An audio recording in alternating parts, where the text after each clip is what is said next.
On Monday morning, New York Daily News race-centric columnist Sean King posited a new change to the Constitution to oust Donald Trump. He tweeted, quote, "A few serious but wild questions. 1. Could the people of the United States somehow hold a vote now or in the next year to oust Donald Trump, like a recall of some sort?" And then he also tweeted, "What other ways exist for the American people to legally oust an unethical president? Impeachment only?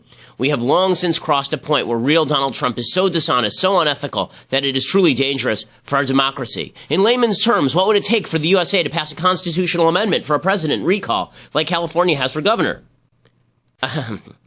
Apparently, Sean King was too busy tweeting to read the Constitution. You know, the document that answers this exact question many, many times. Impeachment is the only constitutional way of ousting a sitting president, of course, unless Trump is declared mentally unfit for office under the 25th Amendment by the VP and a majority of cabinet officers, or of such other body as Congress provides by law. But our constitutional system was designed to avoid the instabilities of parliamentary democracy, with its constant votes of no confidence, its constant elections, its shifting governmental powers. As for revisions of the Constitution also sets out how amendments work, but that would require, actually reading things. It would also require Donald Trump to do something so bizarre that VP Pence or House Republicans had no choice but to initiate Trump's ouster. He hasn't. The left's hysteria right now is so over the top, they can't even wait for Trump to implode for him to become unfit in their eyes. He was unfit the day he won. Here's the truth. Trump's Twitter feed is not a threat to the republic. His rhetoric may not be good for civil discourse, but that's nothing new. President Obama spent the last 8 years undermining civic discourse in a far more sophisticated way than Trump does with his 140-character blasts. And Obama undermined faith in the government far more than Trump has, which is how Trump was able to sweep into the White House on the back of popular discontent. The left can keep dreaming that Trump will just disappear, or they can deal with reality. So long as they do the former, Trump will keep winning. It looks like Trump's winning streak will probably continue on that basis. But, just as importantly, the left's lack of care about basic civics is one of the reasons politics breaks down. Our system is actually pretty durable. The founders created it that way. But the left doesn't care about the system, which is why the executive branch continues to accrue power. Civic ignorance leads to populism that favors powerful demagogues. If the left ever once read the Constitution and respected it, there might be an actual shot at a government of, by, and for the people, rather than an elected oligarchy every 4 years or so. I'm Ben Shapiro. This is The Ben Shapiro Show. Alrighty, so tons to get to. Obviously, Donald Trump tweeted something, and that set the world on fire. And we'll talk about whether what he tweeted was accurate or inaccurate, or whether it matters, or if the media have completely lost their mind. A lot to get to on that score. But first, we have to say thank you to our sponsors over at Mack Weldon. So Mack Weldon, MackWeldon.com, MackWeldon.com. They sell the best underwear that is available. They sell undershirts and hoodies and sweatpants. It is so comfortable. It is so durable. It really is fantastic, fantastic stuff. They believe in smart design and premium fabrics and simple shopping. They have a line of silver underwear and shirts that are naturally antimicrobial, which means that they eliminate odor, which is really cool. And they want you to be comfortable. So if you don't like your first pair, you don't even have to return it. You can keep it, and they'll still refund you, no questions asked. And not only do they look good, they perform well, too. I can attest to that. Basically, I had a bunch of underwear from other brands, and as soon as I got Mack Weldon underwear, I threw all of it out because Mack Weldon is just that much superior to all the other underwear that I own. I also got one of their hoodies, and it is fantastic. It's just great stuff all the way through. MackWeldon.com. You get 20% off using promo code Shapiro. That's promo code Shapiro, Shapiro. If you don't know how to spell my name, by the way, then you probably shouldn't be listening to or watching the show. It's exactly how it sounds. MackWeldon.com, using promo code Shapiro, Shapiro. You get 20% off if you use that promo code. Plus, they will know that we sent you. Okay, so everything went nuts over the weekend. Why did everything go nuts over the weekend? Because, unfortunately, we now live in a world where when Donald Trump tweets things, everybody takes it seriously. And this is a silly world, okay? Donald Trump tweets lots of stuff. And the stuff that he tweets is usually coming straight out of his butt. Okay, Donald Trump just sees stuff on TV and then he tweets it. And that's not the end of the world. It doesn't mean he's a bad president. Doesn't mean he will be a bad president. It means that he uses Twitter as some sort of diarrheic format for him to just spew out his thoughts. And sometimes that's actually really useful because his thoughts are useful. And sometimes his thoughts are not. But to pretend that every tweet, and this is what the media is doing, to pretend that every tweet that Donald Trump sent is some sort of reflection of internal Donald Trump administration policy or reflects the best available intelligence. No. So here's what happens. Donald Trump sends a series of tweets on Saturday morning. He's all mad because he saw a story in Breitbart that was basically a synopsis of all of the various actions taken by the Obama administration and the DOJ in the run-up to the election. And after the election, with regards to sort of the deep state going after Donald Trump. And here's what he tweeted. He tweeted, terrible. Just found out that Obama had my wires tapped in Trump Tower just before the victory. Nothing found. This is McCarthyism. Is it legal for a sitting president to be wiretapping the president prior to an election? Turned down, right? And then he tweets, let me find the exact text because it's hard to see here a little bit. He says, turned down turned down by court is new low, right? And then he tweeted also, I bet a good lawyer could make a great case out of the fact that President Obama was tapping my phones in October just prior to election. He said, how low has President Obama gone to tap 2Ps, my phone, during the very sacred election process? This is Nixon, Watergate, bad or sick guy. And so he tweets all this out, and everybody loses their mind, right? And then, like an hour and a half later, he tweets out, Arnold Schwarzenegger isn't voluntarily leaving The Apprentice. He was fired by his bad, pathetic ratings, not by me. Sad end to great show. The reason I add that last tweet is because this is how Donald Trump tweets, gang. Okay, just get used to it. Donald Trump is not tweeting the best available intel available from his intel community. He's not tweeting government secrets. He's tweeting whatever comes into his head, which I kind of like in some ways because it means we know what he's thinking. And in some ways I think, well, he's the president, he probably shouldn't be doing that. But this raises a bunch of questions. So everybody loses their mind. So we'll answer the first question first. The first question is Donald Trump correct? In fact, did Obama order him to be surveilled? Did Obama order his wires to be tapped? So that specific charge is wildly overblown. Okay, that specific charge is wildly overblown. Marco Rubio was on one of the TV shows, and he says that he's not sure exactly what Trump is talking about here. Trump made this very serious allegation. You're on the Senate Intelligence Committee. Do you have any evidence at all to suggest that President Trump is stating something factual here? By that, you mean the tweet yesterday about the President Obama? Yes.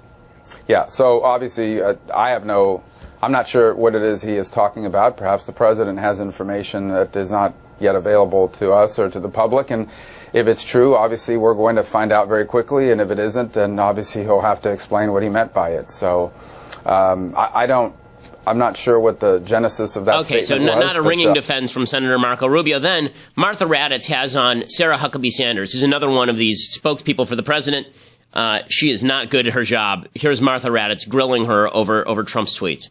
Sounds like the White House is really doubling down on what President Trump as we should, Martha. Happened. If this happened, once again, this would be the greatest abuse of power and overreach that's probably ever occurred in the executive branch. But what about that certainly deserves you just to be saying, looked at? If the President of the United States said it was a fact. He didn't say, I read a story in Breitbart or the New York Times or wherever else. He said, just found out that Obama had my wires tapped in Trump Tower. That's not an if.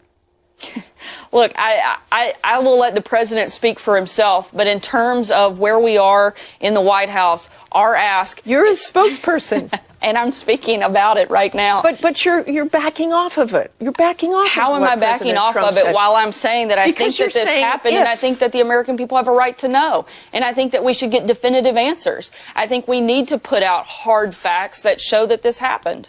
I think we need to, well, then do it. And this is the problem. Okay, so James Comey, who's now, the left loves James Comey. So basically, James Comey just bounces around between being loved by various political parties. When he says that Hillary didn't commit a crime, then he's the best FBI director ever, according to the left. Then he says that we've reopened the investigation into Hillary's email, and he is the worst person ever. And then a week later, he says, well, we closed that. And then he says, oh, well, I guess he's okay. And now he's ripping on Trump, saying that this never happened, that Obama never ordered the DOJ to wiretap Trump. And suddenly he's everybody's friend again. Everybody loves James Comey, right? He's just the best. Everybody loves James Comey. And then, you have people responding to James Comey saying, so here's here's a White House spokeswoman, is again Sarah Huckabee Sanders, this morning, saying that Trump doesn't believe Comey when Comey says that Obama didn't wiretap him. Asked by Sarah Huckabee Sanders, spokesperson for the president. Sarah, thank you for joining us this morning. So we now know that the FBI director has told the Justice Department that President Trump's explosive claims are inaccurate. Does President Trump accept the FBI director's denial? You know, I don't think he does, George. I think he firmly believes that this is a storyline that has been reported pretty widely by quite a few outlets. The wiretapping has been discussed in the New York Times, BBC, Fox News, and we believe that Sarah, it should be looked at by the House Intelligence Committee. I have got to stop you right there.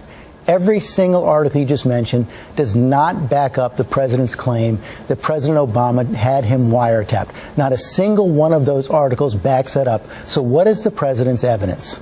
It does back up the fact that the administration was wiretapping American citizens. There was a wide reporting suggesting that his administration, whether it was directly ordered by this president specifically, his administration could have done that. Okay, so there's a lot of wiggle room here. Now, I'm going to get to the wiggle room in a second and the fact of what actually happened here. But here's the reality of what basically happened. Donald Trump read some reports. He then did a very summarized version of those reports that was not quite accurate, and then the media blew up with it. And so every scandal basically follows this pattern. Every scandal basically follows this pattern for the left, okay?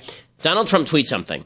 It is not accurate, but it has a connection to reality, right? This is how Trump operates. He says something that's not quite accurate, but it has a connection to reality. The left goes, that's false, and it has no connection to reality. And then the right says, no, but it does have a connection to reality. And then the left says, you're all liars, it's fake news. And then the right goes, but it's not fake news, because you know what? Obama was involved. His administration was involved in asking FISA courts for wiretaps on people related to the Trump campaign.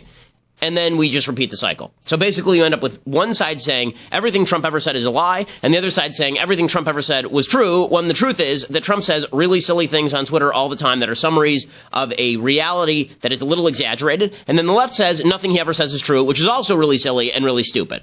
Okay, so basically it's a bunch of stupid people hitting each other with clubs. That's basically the news today.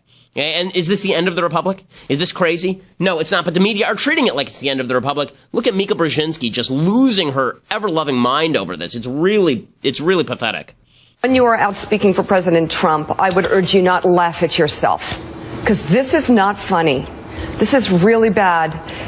Just for the record, we're all really nervous. So if people out there feel nervous, we do too. And we don't think this is funny. Oh, give me a freaking break. Oh my God. What are we gonna do? Mika and Joe sat in Trump Tower with Trump the entire campaign basically kissing his ass. And now, oh my God, he tweeted something and it was mean to Obama and it's not accurate. Who did you think you were talking to all this time? Did you think that you were talking to the king of accuracy, Donald Trump? Who did you think you were yucking it up with this entire time, Mika? Unbelievable. Okay, so now we're actually going to get to the facts. So when I say that what Trump tweeted is not true, but it has a tenuous relation to reality, that is accurate. There is no evidence that Barack Obama directly ordered a wiretap of Trump Tower and Donald Trump particularly. Okay, that is not true. Here is what is true. Okay, National Review. To summarize, this is Andrew McCarthy. To summarize, reporting indicates that prior to 2016, the Obama Justice Department and FBI considered a criminal investigation of Trump associates and perhaps Trump himself, based on concerns about connections to Russian financial institutions. Preliminary poking around indicated that there was nothing criminal involved. But rather than shut the case down, the Obama Justice Department converted it into a national security investigation under the FISA Act. Okay, FISA allows the government, if it gets court permission, to conduct electronic surveillance, which could include wiretapping, monitoring of email, and the like, against those it alleges are agents of a foreign power. FISA applications and the evidence garnered from them are classified. We would not know about any of this unless someone had leaked classified information to the media, which is a felony. James Barrett over at Daily Wire, he says, according to multiple reports during the 2016 campaign, the Obama administration allegedly submitted 2 requests with the FISA court targeting Trump or those associated with him. The first, submitted in June 2016, was reportedly a request to monitor several of Trump's associates. The request was denied. The Obama administration then allegedly submitted a second FISA request in October focused on the computer server in Trump Tower, which they suspected had some connections to Russian banks. That request was granted, but nothing was found. And then there were some reports that the wiretaps of that computer continued nonetheless. Heat Street reported something similar on the issue. So we really don't know the extent of the wiretaps. We know that the FISA court refused one application and granted another, or at least that's the report. We also don't know whether those wiretaps were trained at Trump's associates. They weren't trained at Trump himself by any of these reports. None of these reports say Trump himself was tapped. So we also don't know if the information is being gathered because we were wiretapping Russian sources and we caught like Mike Flynn on the line talking with the Russians. So in other words, there's a lot of information that the intelligence community was concerned with the connections between Trump and Russia. right? But the idea that Obama himself was dictating from top down that this is the case, that you have to follow Trump and you have to dig all this up, not any evidence of that. But by the same token, can you trust any of the people who are saying that? This is my biggest problem. Okay, my biggest problem with all of this is that the left keeps saying stuff like, what's the big crisis here? Let's just stop there for a second. What is the big crisis here? I'll tell you what the big crisis is after we say thank you to our sponsor, which is today, which is the USCCA, United States Concealed Carry Association. So, if you are very into the Second Amendment, if you want to defend yourself, if you feel like guns are the best protection of all the other amendments, then you need to talk with my friends at the United States Concealed Carry Association. They provide industry-leading firearms education. They have classes, they have training, they have self-defense insurance. So if, God forbid, somebody breaks into your house and you have to shoot them and then you need a defense lawyer, then USCCA helps you take care of it. And right now, they're doing something really cool, the U.S. Concealed Carry Association. They're going to buy 10 of my listeners specifically, the gun of their dreams. You're about to get 10 chances to win $1,500 for any gun that you want. Just visit defendmyfamilynow.com to enter. Defendmyfamilynow.com to enter. Doesn't cost anything. No restrictions. You can pick any gun, any brand, any caliber you want. Defendmyfamilynow.com to enter, and you get $1,500 toward the gun of your dreams if you win their little lottery here. It's defendmyfamily.com.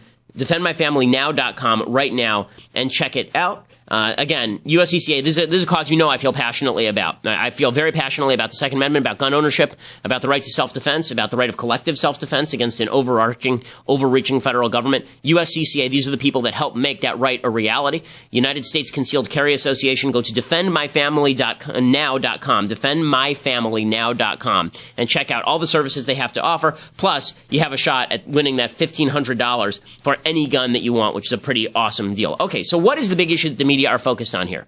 What's the big issue? If it's just not true, let's say that it's just not true, then what's the big deal? So Trump tweeted something out that's not true. Would this be any grave shock to anyone? Yeah, this is a guy who tweeted for 3 years that Barack Obama wasn't born in the United States. So, no, it's not no, I'm sorry. I'm not going to get all exercised about Donald Trump tweeted crap. But what they're saying is this undermines the foundations of democracy. It undermines what democracy is all about. Democracy was already undermined, folks. Democracy was already undermined.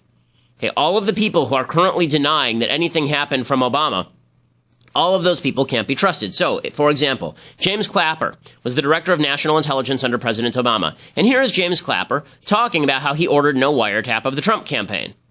This idea that maybe President Obama ordered an illegal wiretap of his offices. If something like that happened, would this be something you would be aware of?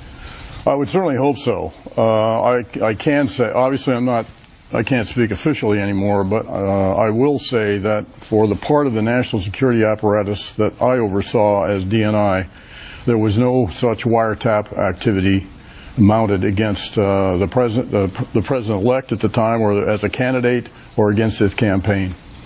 I can't speak for other Title III authorized entities in the government or a state or local entity. Yeah, I was just going to say, if the FBI, for instance, had a FISA court order of some sort for a surveillance, would that be information you would know or not know? Yes. You would be told this. I would know that. If there was a FISA court order on something like this. So he's saying none of this ever happened. This is all nonsense. Okay, I would believe him except for the fact that here's what James Clapper had to say in 2013 in front of Congress under oath. So what I wanted to see is if you could give me a yes or no answer to the question, does the NSA collect any type of data at all on millions or hundreds of millions of Americans? No, sir. It does not. Not wittingly. There are cases where they could inadvertently, perhaps, collect, but not wittingly. Okay, that is called perjury, what you just saw there. And that guy is out there on TV telling you that you ought to believe him now. James Comey is saying you ought to believe him now. Really? Which version of Comey did we believe during the election? The pro-Hillary version or the anti-Hillary version? Nobody knew. Okay, here is the reality. A lot of this is based, what Trump is basing this on is Mark Levin did a good job on Friday of laying out all of the various attempts by the Obama administration to basically surveil members of the Trump campaign. Here's Mark Levin doing the same thing yesterday on Fox News and explaining the case. And it's a pretty solid case, what Levin says here. The evidence is overwhelming. This is not about President Trump's tweeting. This is about the Obama administration's spying. And the question isn't whether it's spied. We know they went to the FISA court twice. The question is, who did they spy on? The extent of the spying. That is, the Trump campaign, the Trump transition, Trump surrogates. And I want to walk you through this, the American people. Exhibit 1. Exhibit 1. This is all public. Head Street. 2 separate sources with links to the counterintelligence community have confirmed that the FBI sought and was granted a Foreign Intelligence Surveillance Act court. This is spying. In October, giving counterintelligence permission to examine the activity of, quote, U.S. persons in Donald Trump's campaign with ties to Russia. Let me go on. This isn't me. They say the first FISA request, sources say, named Trump, was denied back in June, denied by the court. But the second out earlier, all these facts are publicly reported, publicly available, and we don't, know what's true and what's not true at this point. So, again, let me lay out the chain of events here. Donald Trump tweets something that isn't true but has a connection to reality. The left says it has no connection with reality. The right says, wait, no, it has some connection with reality. Plus, he's making a bigger point, and the bigger point is true. And the left goes, the bigger point isn't true, and it has no connection to reality. Okay, many things can be true at once. The Obama administration could not be trusted. Okay, the Obama administration clearly had information on Trump and Russia, or wanted to gather information on Trump and Russia, and now they're saying they can't even find any real connection. They were pushing this story. I mean, it was being leaked out at the time almost, and so the fact that that they're saying now that nothing ever went on that was illicit is not trustworthy. So when people say Trump is the one who's quashing the public trust, no one can be trusted. No one can be trusted here. And I'll tell you what's I think good about that. But you'll have to stick around at Daily Wire for that. So if you want to hear more, you can go to dailywire.com. Check it out, $8 a month at dailywire.com. Get to a subscription. You can be part of our mailbag, which we'll be doing later this week. You can also get the rest of the show live. Plus, we're going to have a Shapiro store launching in the next few weeks here. And so you're going to want to check that out as well with discounts for subscribers. Annual subscribers right now, you get a free copy of The Arroyo, which is a fictional film set on the southern border about the situation where ranchers are having their land overrun by drug cartels and illegal immigrant smugglers. You'll have to check it out. It's a really good movie, The Arroyo, made by my friend and colleague Jeremy Boring here at the Daily Wire. And you get that for free when you become an annual subscriber, plus other goodies that will be coming shortly. DailyWire.com, become a subscriber. We are the top conservative podcast in the United States.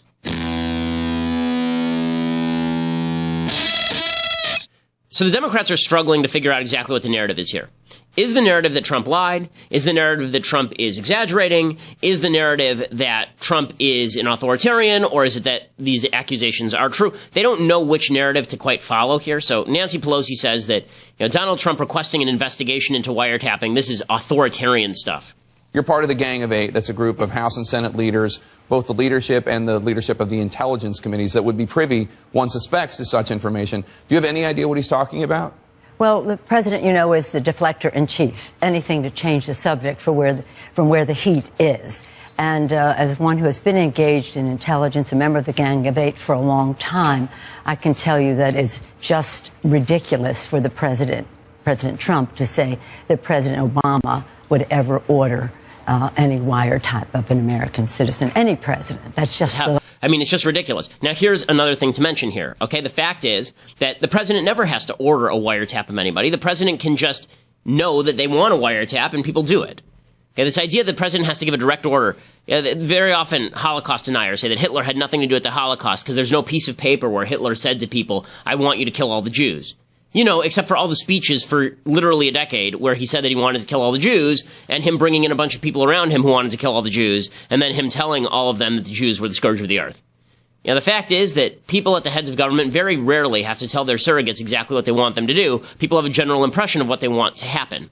Right? So when the IRS was going after conservative nonprofits, that's not a shock in any way because Barack Obama wanted them to. He didn't have to issue a direct order to Lois Lerner to do that. So what the Democrats are trying to do is narrow the definition of what Trump said down to Barack Obama explicitly ordered a wiretap of Donald Trump personally. And what Trump is saying is, listen, I, meaning my team, we were all being wiretapped by the Obama administration, and they knew what to do because Obama's the head of the administration.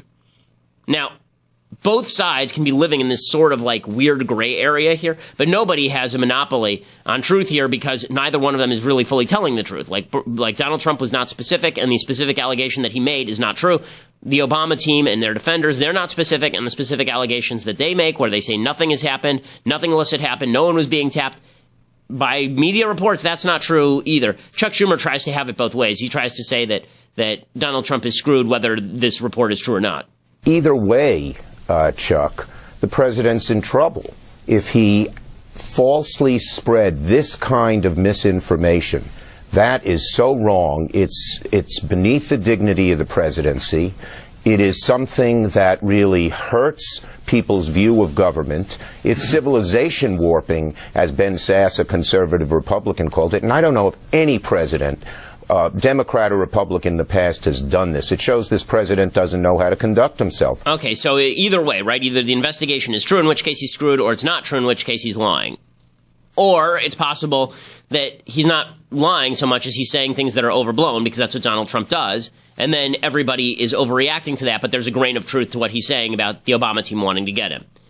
And now, the irony of all of this is that a lot of this is built on the presupposition that Donald Trump was working hand in glove with the Russians. Chris Coons, who's a Democrat from Delaware, he's been making that claim for a while. He came out yesterday and he admitted we don't really have any evidence that any of this is happening. If I may, I want to talk about the broader story here. Do you have any evidence at this point? And this investigation has been going on for a long period of time. We know that the FBI and intelligence sources were looking at this at least since October, because that's when they all came out and said that the Russians were interfering. Do you know of any hard evidence of collusion between what I call Trump world and the Russians to interfere in this presidential campaign? Not suspicions, not contacts, but evidence of collusion. Chris, I have no hard evidence of collusion. I think what hard evidence there may be will be discovered either through a full release of President Trump's financial interest and concerns and taxes, or the intercept. Okay, so everybody's doing the same thing. Kuhn says we have no hard evidence, but it'll be found in investigation. And Trump's saying, I have no hard evidence, but it'll be found in investigation. Basically, nobody is telling you the truth. They're all fibbing to you, and none of them are willing to be specific about their allegations, because that would actually require them to be held accountable for the allegations that they make, which is frustrating. It is also not the worst thing in the world. Now, here is the upside to a bunch of people lying to you. Okay, so here's the upside of a bunch of people saying things that aren't true and that are silly. Upside number one. Barack Obama was, the presidency has become this very hallowed institution, this honored institution, basically the central institution of American civilization rather than the legislature. The legislature was supposed to be. That's why it's Article 1 of the Constitution. It has all the lawmaking power. The presidency has become sort of the leadership center of the American government, which is really unfortunate. And part of that is because of the rhetoric of the presidency. So really beginning with Franklin Delano Roosevelt, the idea that the president was supposed to be this great gifted rhetorical leader who was going to lead the nation forward with the things that he said. You know, Barack Obama didn't do a lot of stuff, but he said a lot of stuff. And the stuff that he said was so meaningful. And we all had to pay such deep attention to everything that Barack Obama said in his mellifluous voice, right? Everything had to be taken very seriously. Along comes Trump. And it seems to me that the best way to analyze the Trump administration is just to basically ignore everything Trump ever says and just pay attention to what he does. Now, I understand that this is a different model of the presidency, but it's actually more like the model of the presidency that originally existed. The president was basically supposed to be a silent guy who's at the head of government, didn't talk a lot, didn't say a lot, just kind of did stuff. He was the executive branch, right? He executed. You don't expect your police officer to be the greatest talker in the world. You expect him to execute the law. Right? You don't care if the repo man on your car is a great talker. He's the guy executing the law.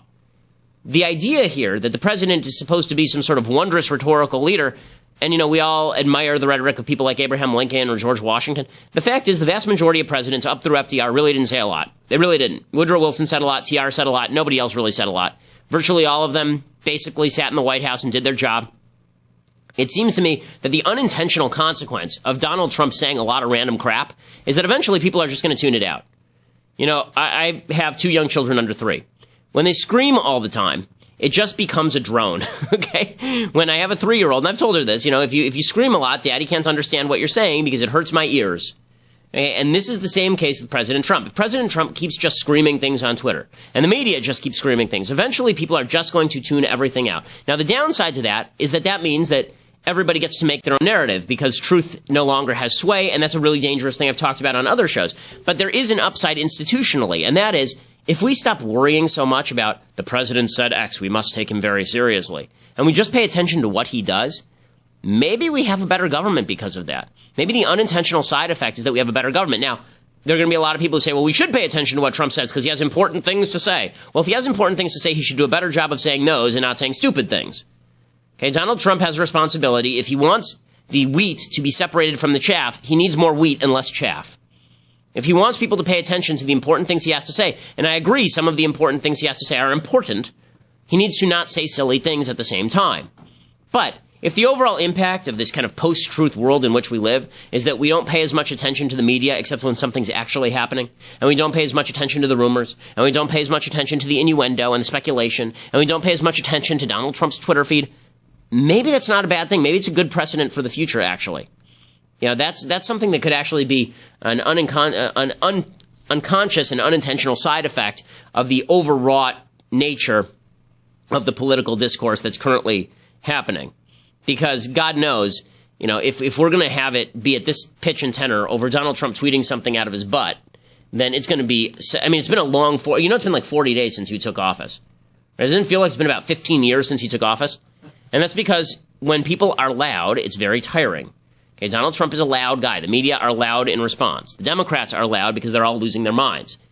Now, how about this? How about everybody just simmers down, or alternatively, people can just stop paying attention, and we'll all just say, okay, you know, say what you want to say, wake me when it's over, tell me what you're going to do. And I think maybe that's a better way to do government anyway. Okay, I have more to talk about here, things I like and things I hate. But first, we have to say thank you to our sponsors over at Birch Gold. So, if you're somebody who's looking at the economy and you're saying to yourself, yeah, things are going great, but I'd like to diversify, or I think the stock market is overvalued, you need to talk to my friends over at Birch Gold. So, you go to birchgold.com/Ben. They can help you legally move your IRA or 401k out of stocks and bonds and into precious metals. And there's something to be said for diversifying your base of assets. I own some precious metals. I think everybody should, because the fact is that precious metals are not backed by the government. Precious metals are backed by their value. And that is a very, very good thing. So, birchgold.com/Ben is the place to go for all of this. And they will send you a 16-page free kit revealing how gold and silver can protect your savings and how you can legally move, again, your IRA or 401k out of stocks and bonds into precious metals without tax consequences. birchgold.com/Ben, A+ rating from the Better Business Bureau, countless 5-star reviews. Check them out, birchgold.com/Ben. Okay, time for some things that I like and some things that I hate. Let's do it. Things that I like. All right, so this week I'm going to be doing spy movies, since we are apparently talking about nothing but spies everywhere. This is the most paranoid time in American politics since the 1970s. It's very reminiscent of the 1970s. And in the 1970s, Hollywood made a bunch of films about the government being in league with spies and covertly killing people. There's a lot of paranoia running rampant on the left. Trump is in league with Putin. Something deep nefarious is happening. Ooh. By the way, you want to know my actual theory on Trump and Putin? Here's my actual theory on Trump and Putin, if there's anything there at all. Trump likes Putin because Putin's a strong man and says blustery things. And also, he hired Paul Manafort, who is considered this kind of black ops guy. And Paul Manafort actually was in bed with the Russians, and by the time Trump realized it and ousted him, then that sort of gave the Russians a foot in. If there's anything there, it's that. I don't think that this is a matter of Donald Trump is owned by the Russians. They have tape of him being peed on by Russian prostitutes or anything silly like that. In any case, in a paranoid time, you get paranoid movies. And there are a lot of really good paranoid movies made in the 1970s. One of those is 3 Days of the Condor. This is a movie with Robert Redford and Max von Sydow. And it's all about this spying thing that goes wrong, basically. Robert Redford works for a firm, and he comes back. This is the very beginning of the movie. He comes back one day, and everybody in the firm has been killed. And he's trying to figure out who has done it.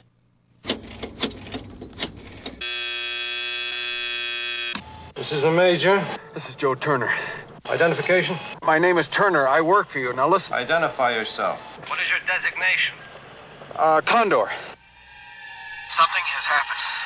Section 9, Department 17. The section's been hit. What level? What level? Level of damage.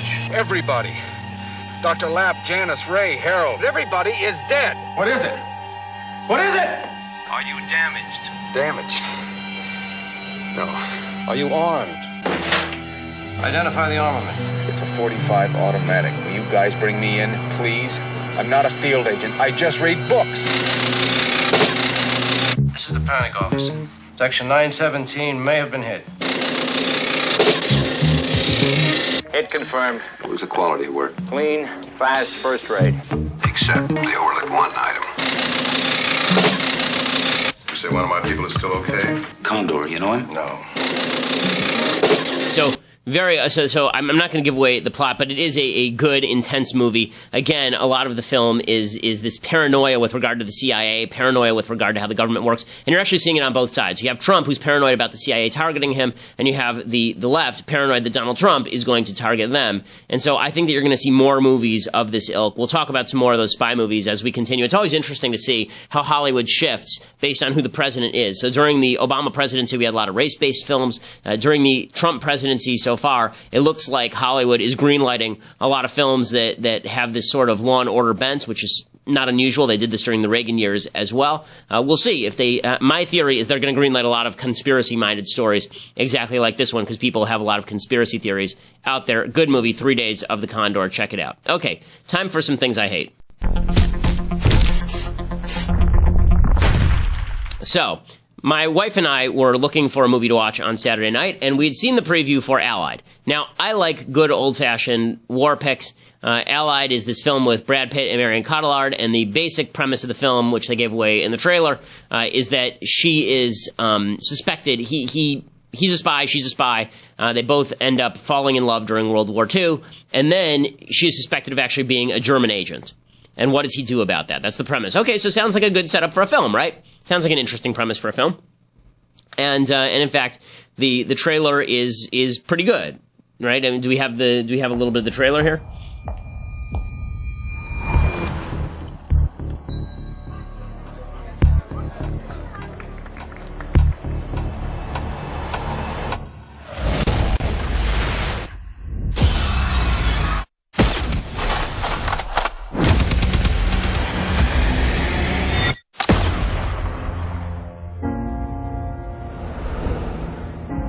Take the couch. You'll sleep on the roof. In Casablanca, that's where husbands go. They're watching us. Now kiss me. So the film is actually it's not a horrible film, but it's not a good film, and there are several flaws with the film. One is, not to give anything away, but the basic premise of the film is that love should overcome all. In the middle of World War II, it's very difficult to make that contention. And when you're fighting the Nazis, and there are scenes where London is being bombed because they move back to London, it's very difficult to make the contention that love should overcome all when literally people are dying because of this relationship. So, that's something that's very bothersome from a moral level. I didn't like the kind of baseline moral of the thing, which would be that everything would wind up naturally if love could overcome war. Okay, the Nazis were really bad, it turns out. Okay, also, the other thing is that, so Brad Pitt is legitimately the worst actor living. He is just awful. He is so wooden in this film that if the guys from Fargo stuck him in a wood chipper, he'd actually come out as wood chips on the other end. He's just a log. I mean, I turned to my wife and I said, is he supposed to be sad now? Is he happy? I can't tell. And there's no chemistry between them whatsoever, which is really funny because there are rumors they were having an affair. If so, it's just an old people affair because it just doesn't show up on screen at all because, I mean, she can act. Marion Cotillard's actually a really good actress. And she is just acting with an inanimate object. I understand that Brad Pitt is a good-looking fellow. Although, Brad Pitt's 53 years old. Isn't that amazing? Brad Pitt is 53 years old. He's really getting up there. And he looks like he's about 45 in this film. And she looks like she's about 35 in this film. The film would have worked a lot better if everybody were younger. If this had been like a 30-year-old and a 25-year-old, this would have worked a lot better because there would have been an innocence to it that just doesn't exist when everybody is middle-aged. But, the fact that Brad Pitt is such a terrible actor. In this film, it really shows. In fact, there's been a long-standing Hollywood rumor about Brad Pitt's acting that it's so bad that in every scene, if you're a good director, what you try to do is have Brad Pitt eating something so that his mouth is full of something when he's talking. So if you watch Moneyball, every scene, he's chewing gum. Every scene, he's got a prop that he's holding, right? Something to distract you from the fact that the guy can't act his way out of a paper bag. He's really quite awful in this film. Again, very disappointing. The costumes are beautiful. It's just stagnant. It doesn't move. And then the ending is bleh. So, don't see Allied, in other words. Okay. Other things that I hate. So Charles Murray, who's the author of a great book called Coming Apart, real public intellectual, and works at American Enterprise Institute. He got a lot of flack. I talked about this a little bit last week on Friday. He got a lot of flack for writing a book called The Bell Curve with Richard Herrnstein, in which he explicitly said that any IQ differentials could possibly be environmentally explained, but he didn't talk about that. He just said, here's the data. You can like the data or hate the data, but the data is the data. And the protests against Charles Murray at Middlebury College are overwhelming, and here's what it looked like. Murray, go away! Racist, sexist, anti-gay! Charles Murray, go away! Racist, sexist, anti-gay! Charles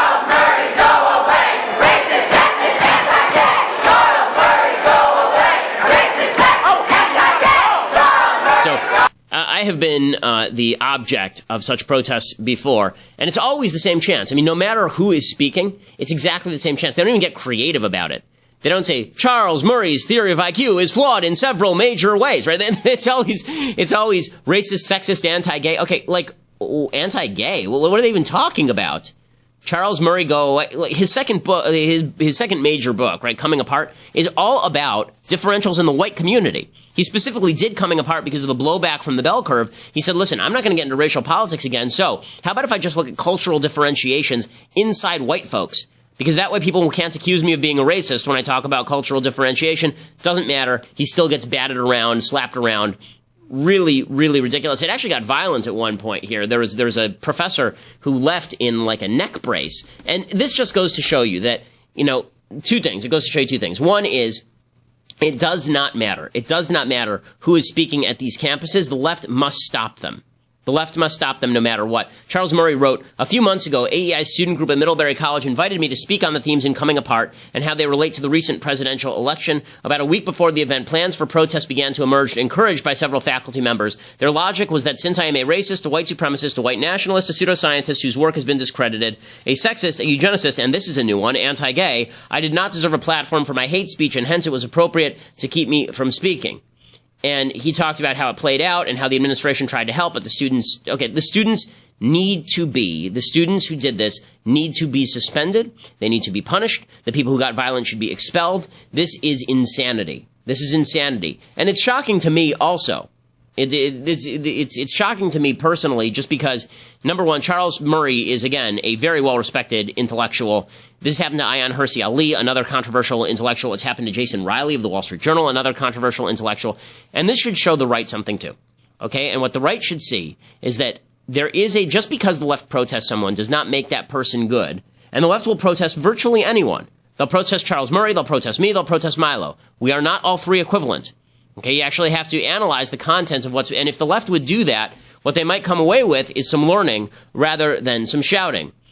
Charles Murray says, I stood at the podium, I didn't make any attempt to speak, no point in it, but I did make eye contact with the students. I remember one in particular from whom I couldn't look away for a time. She reminded me of my daughter. She looked at me reproachfully and a little defiantly, her mouth moving in whatever the current chant was. I'm probably projecting, but I imagined her to be a student who wasn't particularly political, but had learned this guy Murray was truly evil. So she found herself in the unfamiliar position of activist, not really enjoying it, but doing her civic duty. The others, wow. Some were just having a snarky good time, as college undergrads have been known to do, dancing in the aisle to the rhythms of the chants. Many looked like they had come straight out of casting for a film of brown shirt rallies. In some cases, I can only describe their eyes as crazed and their expression as snarls. Melodramatic, I know, but that's what it looked like. This went on for about 20 minutes. My mindset at that point was to wait them out if it took until midnight, but finally Bill Berger came on stage and decided correctly the people who would come to hear the lecture deserved a chance to do so. Professor Stanger and I were led out of the hall to the improvised studio, and then he started giving his lecture. There was the sound of shouting outside, followed by loud banging on the walls of the building, and they continued to speak. The fire alarm was pulled. This has happened to me personally. This is what happened at Cal State Los Angeles. We finished around 6:45, prepared to leave the building. Alice and Bill and I, by this point I saw them as dear friends and still do, were accompanied by two large and capable security guards. We walked out the door into the middle of a mob. I have numbered, they read about 20. It seemed like a lot more than that to me, maybe 50 or so, but I wasn't in position to get a count. They were wearing ski masks, which was disquieting. A big man with a sign was standing right in front of us, wasn't going to let us pass. I instinctively thought we'll go around him. That wasn't possible. We'd just get blocked by the others who were joining him. So we walked straight into him. One of our security guys pushed him aside, and that's the way it went from then on.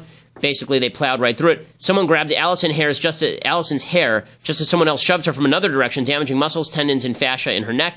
I was stumbling because of the shoving. If it hadn't been for Allison and Bill keeping hold of me and the security guards pulling people off me, I would have been pushed to the ground. This is brown shirt stuff. It is. Read back to the late days of the Weimar Republic. This is the kind of stuff that brown shirts did. Okay, the idea that you're going to shut down any sort of active engagement that you don't agree with and you're going to participate in violence to do so, that is not just ideological fascism, it is the actual methodology of fascists the world over.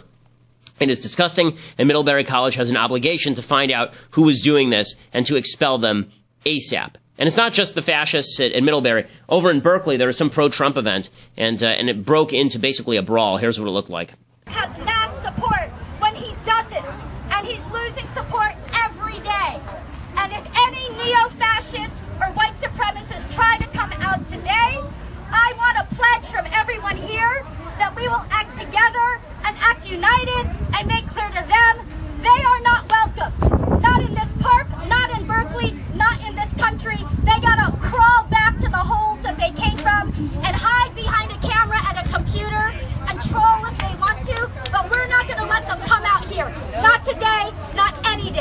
Okay, so they're not going to let them come out here. And again, it's this mentality. And you see, it's not just coming from, the most violent among you. It's like this prim and proper young woman, I guess, who's shouting that they're going to use the methodologies of violence to shut it down. They did. And in fact, there are pictures. You can go to dailywire.com. You can see what it looked like. There was an actual brawl that broke out. This is dangerous stuff. And when people start responding to the dangerous stuff, it's going to get even more dangerous. So all I can recommend to folks on the left is please, please, please engage in conversation, not in violence. If you don't, the authorities should be called on you ASAP, because if that doesn't happen, if this stuff doesn't get quelled, then it's going to bust out in a major way. And there's going to be both sides in the streets hitting each other with brickbats. And that's going to get really ugly really quick. That's a real danger to democracy. You want to talk about danger to democracy? It's not Donald Trump tweeting silly things. Okay, it's not the media responding to Donald Trump tweeting silly things. The real danger to democracy is Charles Murray getting beat up or people trying to beat him up while he's speaking at a university. It's people in Berkeley getting the crap kicked out of them. And literally, you can see the video. Somebody's getting the crap kicked out of them for being pro-Trump or anti-Trump. That stuff is the real danger to democracy, and I fear that is getting more and more severe as people stop remembering their civics, stop remembering how government is supposed to work, and start thinking that government is supposed to be the avatar of their rage. I'm Ben Shapiro. This is The Ben Shapiro Show.